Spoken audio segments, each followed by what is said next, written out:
Hello, welcome to our channel. In this video you will learn what is universal joint, how it works, and the story behind it. A universal joint, also called a universal coupling or U-joint, is a joint or coupling connecting rigid shafts whose axes are inclined to each other. It is commonly used in shafts that transmit rotary motion. The main concept of the universal joint is based on the design of gimbals, which have been in use since antiquity. One anticipation of the universal joint was its use by the ancient Greeks on ballistae. In Europe, the universal joint is often called the Cardano joint, after the Italian mathematician Girolamo Cardano, who was an early writer on gimbals, although his writings mentioned only gimbal mountings, not universal joints. The mechanism was later described in Technica Curiosicae Mirabilia Artis in 1664 by Gaspar Scott, who mistakenly claimed that it was a constant velocity joint.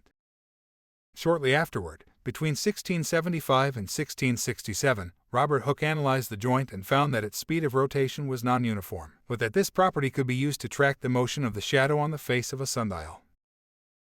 In fact, the component of the equation of time which accounts for the tilt of the equatorial plane relative to the ecliptic is entirely analogous to the mathematical description of the universal joint. The first recorded use of the term universal joint for this device was by Hooke in 1676. In his book Helioscopes, he published a description in 1678, resulting in the use of the term Hooke's joint in the English-speaking world. In 1683, Hooke proposed a solution to the non-uniform rotary speed of the universal joint. A pair of Hooke's joints 90 out of phase at either end of an intermediate shaft, an arrangement that is now known as a type of constant velocity joint. Christopher Palhem of Sweden later reinvented the universal joint, giving rise to the name Palhemsknut in Swedish. In 1841, the English scientist Robert Willis analyzed the motion of the universal joint.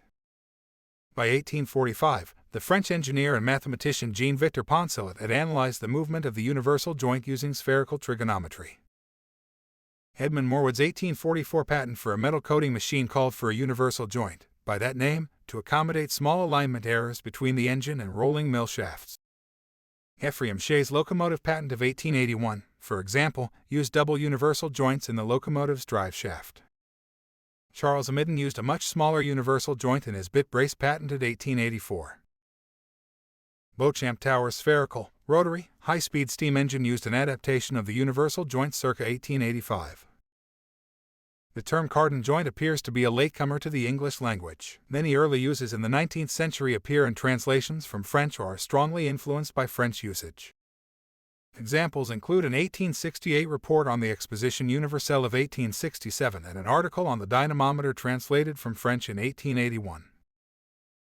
In the 20th century, Clarence W. Spicer and the Spicer Manufacturing Company, as well as the Hardy Spicer successor brand, helped further popularize universal joints in the automotive, farm equipment, heavy equipment, and industrial machinery industries. If you found value in this video, then make sure hit the subscribe button and the notification bell, and if you want to learn more, I will catch you in the next video. Thanks for watching.